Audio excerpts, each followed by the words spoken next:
6장 38절에서 40절까지 38절에서 40절까지 다 함께 읽겠습니다. 내가 하늘에서 내려온 것은 내 뜻을 행하려 함이 아니요 나를 보내신 이의 뜻을 행하려 함이니라. 나를 보내신 이의 뜻은 내게 주신 자 중에 내가 하나도 잃어버리지 아니하고 마지막 날에 다시 살리는 이것이니라.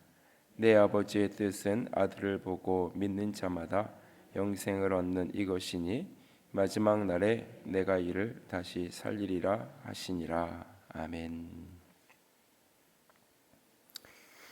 오래전 보았던 어떤 영화의 한 커트의 장면이 떠오릅니다. 아주 잔인한 살인을 하고는 이제 그 살인자가 모든 살인이 끝난 다음에 외마디처럼 그냥 혼잣말로 외치는 표현, 외치는 말, 인샬라라고 하는 고백을 하는 그 모습, 아주 폭력적이고 잔인한 살인과 인샬라, 그 말은 신의 뜻이다라고 하는 그런 표현인데 그 말이 전혀 이렇게 어울리지 않는 그런 어떤, 그러면서 그 느낌이 묘하게 들었던 생각이 나는데요. 자기 자신의 개인적인 목적을 위해서 누군가를 살해하고 죽여놓고는 이제 이것이 신의 뜻이다라고 말하는, 그래서 내가 살인을 한 게, 그래서 이게 옳고 그름 그 문제가 아니라 당신이 죽게 된 거는 죽을 수밖에 없는 운명, 당신이 죽는 것이 신의 뜻이었다라고 말하면서 살인을 행한 자신의 죄, 살인을 향한 자신의 악함을 신의 뜻이라는 그 말 속에 이렇게 가려서 자기 책임을 외면하고 있는 그런 모습. 그러니까 우리는 하나님의 뜻이라고 말할 때 이런 어떤 운명론적인 사고, 기계적 운명론의 사고가 굉장히 강하게 우리 속에 있습니다. 그래서 하나님의 뜻대로 된다라고 하는 말, 그리고 하나님의 뜻이 이루어진다라고 하는 말이 어떤 인격적 관계와 교통 속에서 하나님의 뜻이 이루어져 가는, 하나님의 뜻을 성취하고 하나님이 일하시는 것이지만 동시에 우리가 그 하나님의 뜻을 응답하며 그것을 이루어가는, 그래서 어떤 하나님의 뜻은 우리가 그것에 순종하지 않고 우리가 그것에 반응하지 아니하면 그 뜻이 이루어질 수 없는, 근데 우리는 착각하는 것은 내가 어떻게 하든 상관없이 하나님의 뜻은 반드시 이루어진다라고 생각합니다. 결코 그렇지 않습니다. 내가 하나님께서 우리 가정에, 그러니까는 뭐 예를 들면 저희 어머님이 오래전에 아이가 하나 있을 때인가 그 전인가 언젠가 꿈을 꾸셨다고 이야기하시면서 이렇게 아이 셋이 있는 걸 이렇게 보셨던, 안고 있는 뭐 이런 것을 이렇게 꿈을 꿨던 얘기를 오래전에 하셨던 적이 있는데, 그러니까는 어쩌면 그것이 뭐 하나님의 뜻, 만약에 이렇게 받아들인다면 그렇게 하나님의 뜻이 있어서 저희가 아이들을 셋을 낳게 됐다, 이렇게 쉽게 표현할 수 있지만 동시에 사실은 이 뭐 이렇게 아이를 임신을 안 하려고 중간에 수술을 했다든지 뭐 이렇게 그랬으면 아이를 얼마든지 하나만 낳고 멈출 수도 있고 둘만 낳고 멈출 수도 있죠. 그 과정 속에서 끊임없이 이렇게 인격적인 결단을 하는 거잖아요. 내가 선택하고 특별히 이제 뭐 이렇게 둘째가 셋째 낳기 전에는 이 터울도 있고 그렇지만 여러 가지 이렇게 이유 때문에 사실은 셋째는 이렇게 조금 생각도 안 하고 있었고, 그러다가 이제 주변에서 자꾸 이렇게 설득도 하시고 뭐 이런저런 과정을 통해서 생각을 바꾸고, 그리고 이제 둘째를 낳고 의사 선생님한테 제왕절개를 했으니까 사실은 이렇게 둘째 낳으면서 수술도 같이 해달라고, 아이 이제 그만 날 거라고 그랬을 때 그 선생님이 아무 말 없이 그리고 그냥 그날 아이 분만하면서 수술까지 같이 했으면 셋째는 세상에 없었겠죠.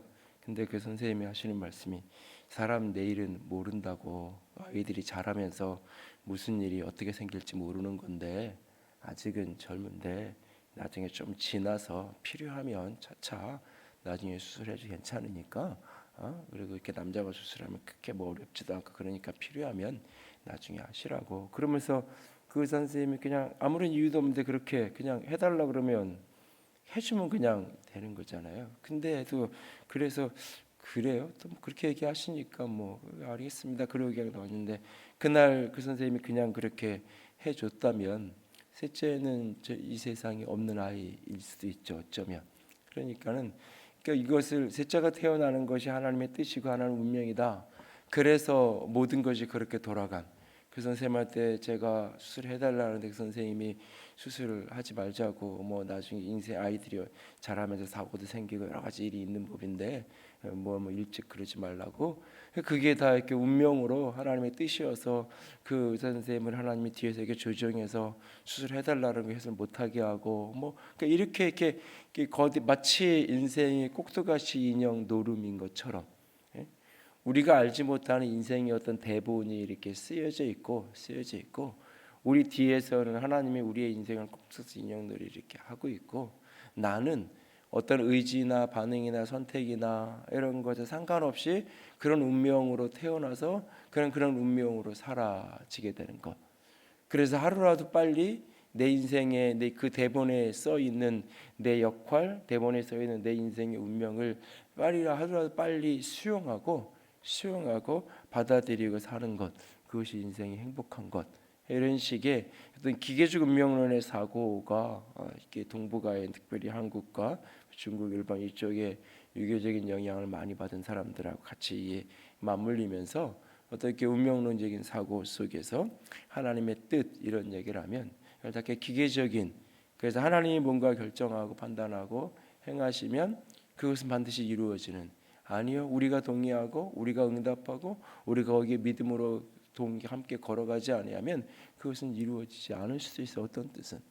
그래서 그 브루스 윌킨슨의 그 야베스의 기도라는 책을 보면 거기에 그 주인공이 이렇게 저 천국에 갔는데 베드로가 그를 데리고 이렇게 저 천국에 아주 큰 창고에 이렇게 데리고 들어가요. 그 창고에 보니까 거기에 수많은 이렇게 보물 상자들이 이렇게 쌓여져 있는 그림을 이렇게 보여줘. 그런데 거기에 이렇게 이름이 이렇게 붙어 있는 거예요. 이름이. 근데 거기에 주인공의 이름이 딱 이렇게 붙어 있는데 저게 뭐냐고, 왜 저기 이렇게 쌓여 있냐고 그랬더니 하는 얘기가 하나님이 당신을 위해서 준비해 놓은 축복들인데, 선물들인데 당신이 세상에서 한 번도 끌러보지 않은, 당신이 이렇게 열어보지 않은 그것들이 여기에 이렇게 쌓여 있는 거라고. 네, 그런 이야기를 시작이 되죠.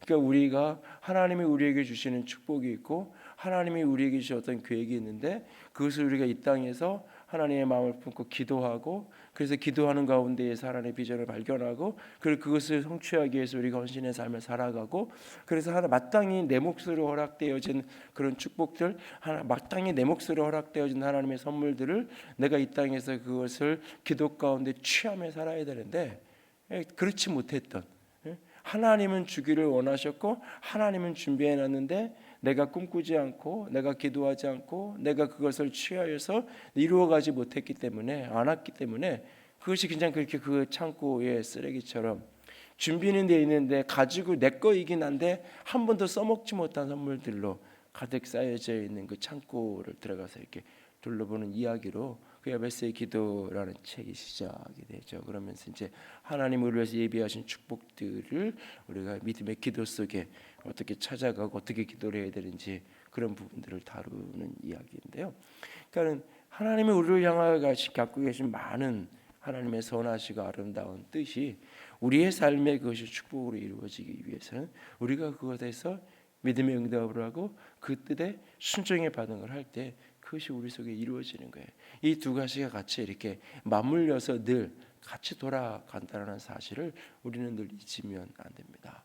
그러니까 이번 한 주간은 행하라는 키워드를 가지고 하나님의 뜻에 대해서 성경의 이야기, 특별히 신약 성경의 몇 구절을 좀 들여다 볼 겁니다. 하나님의 뜻이 무엇일까? 많은 사람들이 묻는데 하나님의 뜻이 무엇이냐는 질문을 좀 이렇게 바꿔서 바꿔서 하나님 뜻이 뭘까? 그러면 굉장히 좀 이렇게 잘 모르겠는, 기본적으로 잘 모르겠고, 그리고 또 이제 조금 전에 말씀드려서 어떤 운명론적인 그런 걸로 생각을 하기 때문에 하나님의 뜻이 무엇인가를 발견한다라는 것을 그냥 나는 아무것도 안 하고 가만히만 있으면 되는, 우리 아이를 향한 하나님, 이번에 내가 대학 시험을 보는데 붙을까 떨어질까 하나님 뜻이 뭘까? 그 뜻을 안다는 것은 그냥 가만히 있으면 되는, 병이 들었는데 내가 사는 게 하나님의 뜻일까 죽는 게 하나님의 뜻일까 그걸 찾아가지고 산다라고 말씀하시니까 가만히 있으면 사는, 아니 하나님의 뜻은 사는 거죠. 내가 하나님의 내 그 뜻을 이루는 방법이 내가 병원에 가서 수술을 하고 뒤에 항암 치료를 하고 이 치료를 잘 받는 이 과정을 통해 하나님이 내 병을 고치시는 하나님의 계획이 그런 걸 수 있어요. 근데 나는 하나님의 뜻 그래 낫는다 그랬지. 그리고 그날부터 이제 금식하고 작정하고 기도하고 하나님의 뜻이 이루어지기를 기다리고 있어요. 하나님은 내가 수술하고 치료하고 그러기를 원하시는 내가 그렇게 하지 않고 가만히 있으면 결국 그 뜻을, 하나님의 뜻은 내가 사는 거였어도 결국 나는 죽는 일이 벌어지는 거죠. 하나님 내 치료하고 약을 먹고 수술하고 그걸 해야 되는데 그걸 내가 때로 하지 않으니까. 그러니까 하나님의 뜻이 우리에게 이루어진다는 말을 굉장히 운명론적으로 이해하는, 우리식 표현으로 바꾼 팔자론으로 이해하는 경우가 굉장히 많아서 그것을 이렇게 바꾸어서 하나님의 뜻이 무엇이냐라는 물음하고 바꿔서 부를 수도 있는, 인생의 어떤 순간순간에 하나님의 뜻이 뭘까라는 물음을 바꿔서 부르면, 오늘 말씀의 이야기는 하나님의 뜻이 무엇일까라는 질문은 어떻게 하는 것이 영생을 얻는 길일까? 어떻게 하는 것이 영생을 얻는 것일까? 내가 이 순간에서 영생의 길이 무엇일까? 오늘 이 영혼을 어떻게 하면 내가 영생을 얻게 할 수 있을까? 오늘 이 사람을 향한 하나님의 뜻이 이루어지기 위해서 그 하나님의 뜻이 이루어져야 되는데 하나님의 뜻을 이 사람을 향한 하나님의 뜻이 무엇일까? 이 사람이 예수 그리스도를 믿어서 영생을 얻는 것, 그것이 하나님의 뜻이다. 오늘 예수님께서 내 인생의 목적이 무엇이냐? 내가 하늘에서 내려온, 이 땅에서 나서 이 땅에서 살아가는 사람이지만 당신의 출발이 하늘에서부터 왔다라고 말씀하세요. 당신은 어머니의 육체의 어머니의 태를 빌려서 온 성령으로 잉태한 하나님의 아들이요 하나님으로부터 보내받은 존재라는 자아식을 분명히 갖고 있어요. 그가 처음 사역을 시작하는 그날 하늘 문이 열리고 하나님이 내 사랑하는 자여 내 기뻐하는 자라고, 내 사랑하는 아들이라고 하늘에서부터 하나님이 말씀하셨던 그 정체성, 나는 하늘에서 내려오는 사람, 내려온 자로서 나는 내 뜻을 행하려고 여기에 보냄받은 사람이 아니라 나를 보내신 이의 뜻, 아버지의 뜻을 행하시기 위해서 내가 여기에 왔다. 나를 보내신 이의 뜻을 이루기 위해서 나는 여기에 온 존재이다 라고 하는 자기 인생의 목적을 분명히 이해하고 있어요. 그래서 나는 그 뜻을 이루며 살아가는, 그 뜻을 위해서, 그래서 나를 보내신 이의 뜻은 뭐냐? 내게 주신 자 중에 하나도 잃어버리지 아니하고 다 마지막 날에 살리는 것, 그것이 나를 보내신 이의 아버지의 뜻이다. 내 아버지께서 내게 주신 사람을 내가 하나도 잃어버리지 않는 것이다. 하나님이 이 땅의 수많은 영혼들을 예수 그리스도에게 붙이셨고 예수 그리스도에 붙이신 그 영혼들을 하나도 잃어버리지 않고 마지막까지 가서 죽음을 넘어 부활의 생명을 이끌고 함께 걸어가는 것, 그것이 나를 향한 아버지의 뜻이다. 그리고 내가 그 뜻을 이루기 위해 이 땅에 왔다라고 말씀하세요. 그리고는 40절에 보면 내 아버지의 뜻은 뭐냐? 아들을 보고 믿는 자마다 영생을 얻는 이것이다 라고 말하고 있어요. 39절에는 아버지의 뜻은 뭐냐? 예수님을 향해서 아버지가 예수님께 주신 어떤 사람, 이 땅에 어떤 영혼들을, 어떤 사람들을 아버지께서 예수 그리스도에게 붙이셨고 예수님에게 주셨어요. 그 영혼을 예수님께서 온전히 받아서 그 영혼들을 품어서 그 영혼들을 영원한 생명을 이끌고 가는 것, 그것이 예수 그리스도를 향한 아버지의 뜻, 예수를 보내신 하나님의 뜻이에요. 그런데 이 뜻을 넓게 이제 이 세상 전체의 이야기를 바꾸고 우리 땅의 관점으로, 육의 관점으로, 인간의 관점으로 바꿔서 해석을 하면 뭐냐? 아버지의 뜻은 뭐냐? 하늘 아버지의 뜻은 무엇이냐? 내 아버지의 뜻은 뭐냐? 나를 믿는 사람. 앞에서는 아버지께서 예수님께 주신 사람인데, 근데 이 40절에서는 예수를 믿는 사람이에요. 그러니까 하나님께서, 아버지가 예수님에게 어떤 영혼들, 어떤 사람을 붙이셨는데, 주셨는데, 하나님이 그들에게, 예수님에게 그 영혼을 주는 방법이 뭐냐? 믿음의 방법인 거예요. 믿음의 방법. 예수를 보고 예수를 믿는 자가 영생을 얻게 되는 것, 그것이 아버지의 뜻이다라고 말하고 있어요. 그러니까 우리의 관점으로 보면은 누군가가 예수 그리스도의 복음을 듣고 그 예수 그리스도를 믿고 영생을 얻는 것, 하나님의 뜻이에요. 그 말은 내게 나를 향한 하나님의 뜻이 이루어지기 위해도 내가 믿지 않는다면, 내가 예수 그리스도의 복음을 듣고 믿음으로 응답하지 않는다면 나를 향한 하나님의 뜻이, 그를 향한 하나님의 뜻이 이루어질 수 없는 거예요. 그런데 이 일은 하늘의 관점에서 보면 하나님이 예수 그리스도에게 주신 영혼인 거예요. 그러니까 하나님이 주셨다라고 이 부분만 절대적으로 강조하면 우리가 세상에 나가서 전도하고 막 이럴 필요가 없는 거예요.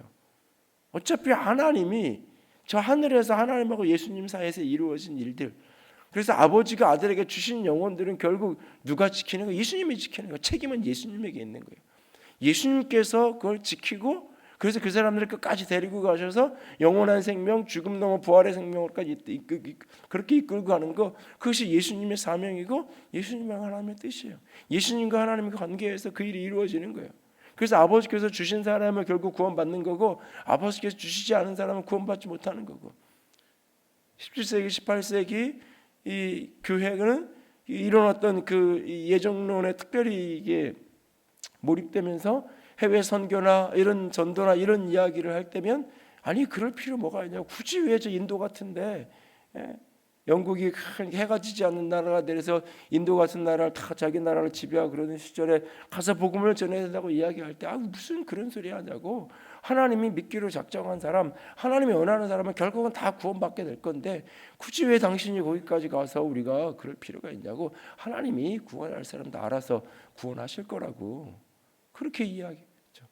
근데 아니라고. 윌리엄 캐리 같은 사람이 구주수성공이었던 그 사람이 아니라고. 우리가 가서 응답해야 되고 우리가 가서 복음을 전해야 된다고. 그래서 선교라는 게 시작이 되는 거죠. 현대 선교가. 그는 하나님의 뜻이 저 하늘의 관점에서 보면 하나님과 예수님 사이에 그렇게 이루어진 거예요. 그런데 그 일이 이 땅의 관점에서 보면 누군가로부터 복음이 들려지고 누군가 그 복음에 믿음의 응답을 하고, 그래서 그가 영생을 얻는 것, 그게 하나님의 뜻이라고 말하고 있어요. 그리고 마지막 결론에 40절 마지막에 마지막 날에 내가 이를 다시 살리리라. 그렇게 예수 그리스도를 믿고 영생을 얻은 그 사람을 내가 마지막 날에 다시 살려서 영원한 부활의 생명으로 저 천국으로 내가 데리고 함께 그곳으로 갈 것이다 라고 예수님께서 말씀을 하고 계시죠.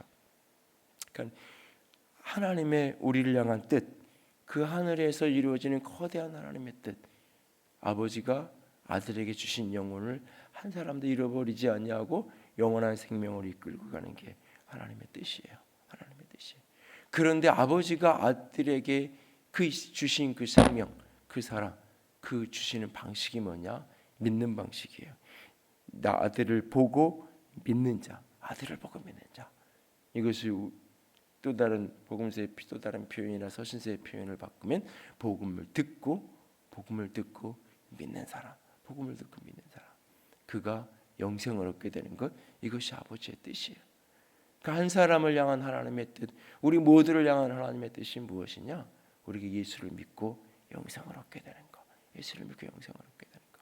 오늘도 세상 가운데 만나는 수많은 사람들이 있어요. 저 사람이 하나님의 선택을 받은 사람일까 아닐까? 저 사람은 구원받기로 예정받은 사람일까 아닐까? 라는 것이 우리가 고민해야 될 어떤 이유도 없어요. 하나님의 그를 향한 뜻은 그가 믿고 영생을 얻는 거예요. 그래서 우리는 그 믿음을 가지고 그에게 복음을 전하는 거예요. 그러나 그가 믿지 않냐면, 그가 복음을 듣고도 끝까지 예수 그리스도의 복음을 거절한다면 그를 향한 하나님의 뜻은 이루어지지 못하는 거죠. 결국은. 그리고 그는 영원한 지옥의 생명으로 될 수밖에 없는 거죠. 오늘도 하나님이 원하시는 것은, 오늘도 그분께서 이 땅에 더디 오신다고 말해, 더디 오시는 이유는 한 영혼이라도 구원받는, 이 땅의 모든 영혼들이 구원받아 주의 나라에 이르기 원하는 것, 그것이 아버지의 뜻입니다. 오늘도 우리 나를 향한 하나님의 가장 소중한 뜻은 내가 예수를 믿고 내가 영생을 얻고 하나님의 자녀가 되는 것. 오늘도 예수를 믿어서 우리가 하나님의 자녀 되었다면 나를 향한 하나님의 뜻 가운데 가장 큰 뜻이 이미 내 안에 성취된 것이죠. 그리고 내 구원을 그분께서 확실하게 책임지실 거예요. 내가 예수를 믿어 오늘 여기에 섰다면 그 부활의 날, 생명의 날, 우리는 예수 그리스도 안에서 영원한 생명의 부활로 다시 서게 되어질 거예요. 그래서 그리스도인은 죽음을 더 이상 두려워하지 않는 거예요. 죽음을 준비하고 죽음을 직면하며 죽음을 풀어가고 극복해가지만 그럼에도 불구하고 죽음이 공포가 아닌 거예요. 왜? 우리는 죽음 너머의 생명을 가진 사람이기 때문에, 죽어도 살 것이기 때문에. 그래서 자는 거예요. 자는데 반드시 깰 때가 있어요. 잔다라는 말은 깰 때가 있다는 거예요. 우리는 잠들어도 다시 깰 수 있는 그 영원한 생명을 가진 주의 사람이라는, 우리가 예수 믿어 영생을 얻는 것이 나를 향한 하나님의 가장 중요한 큰 뜻이고, 오늘 내가 예수를 믿어 여기에 선 것인 나를 향한 하나님의 가장 큰 뜻이 이미 이루어진 것이고, 그러므로 나는 그날에 영원한 생명으로 다시 살게 될 것을 분명한 믿음으로 확신하고 붙들 수 있기를 원합니다. 또한 동시에 오늘도 내가 만나는 수많은 사람들, 오늘 내 곁에 살아가는 수많은 사람들, 그들을 향한 하나님의 뜻이 무엇이냐? 그들을 향한 하나님의 뜻이 무엇이냐? 그들이 예수 그리스도의 복음을 듣고 그들이 영생에 이르는 것, 그것이 그 한 사람을 향한 하나님의 가장 큰 뜻입니다.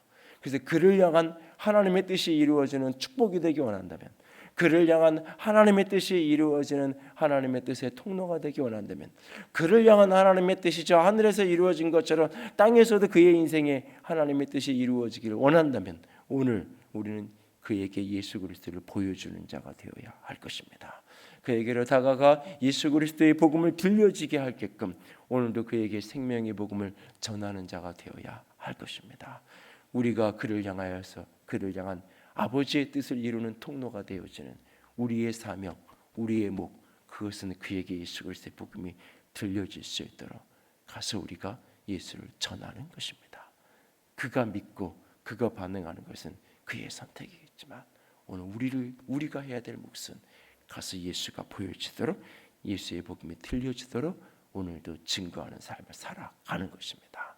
하나님의 뜻대로 사는 삶, 나를 향한 하나님의 뜻, 예수를 믿어 영생을 얻게 하는 것을 붙드는 것뿐만 아니라 그를 향하여 가서 그가 예수를 믿어 구원받을 수 있도록 그에게 복음을 전하는 것, 이것이 아버지의 뜻이고 이것이 하나님의 뜻입니다. 그 일을 위해 예수가 오셨고 그 일을 이렇게 사셨고, 그 남겨진 일을 오늘 저와 여러분에게, 우리에게 또 맡기셨습니다.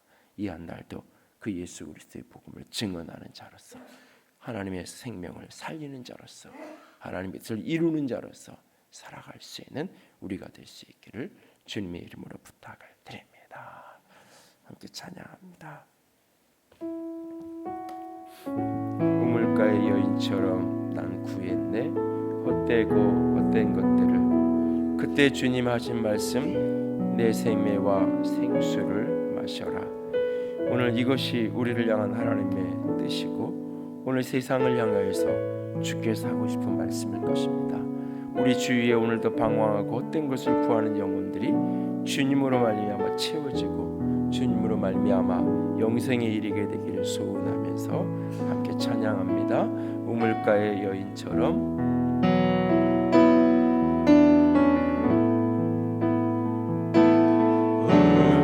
우물가의 여인처럼 난 구했네,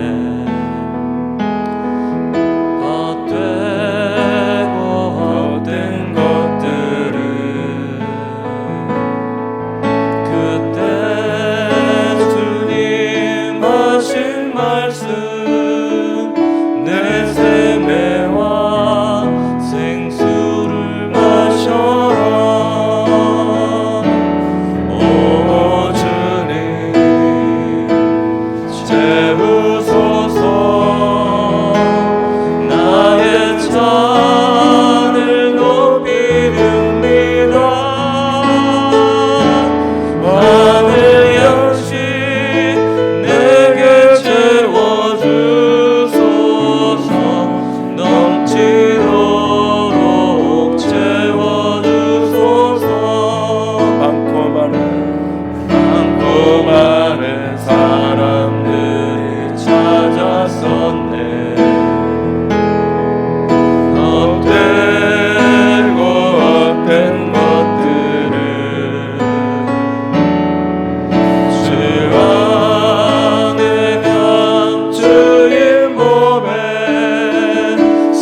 주님, 나를 향한 아버지의 뜻이 온전히 이루어지기 원합니다.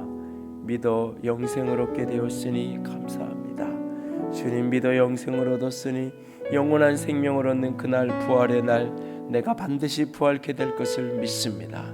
그 영원한 생명을 가진 자답게 영원한 생명을 품은 자로 오늘을 당당한 믿음 속에 죽음을 두려워하지 않는 사는 자로 살아갈 수 있도록 주님 붙들어 주시옵소서. 오늘 우리 곁에 있는 한 영혼들에게 예수의 생명을 증언하는 자가 되기를 원합니다. 그래서 그들의 인생의 비인잔에 예수 그리스도로 가득 채워지는 축복의 통로, 하나님의 뜻을 성취하는 통로로 나를 사용하여 주시옵소서. 함께 기도합니다. 사랑해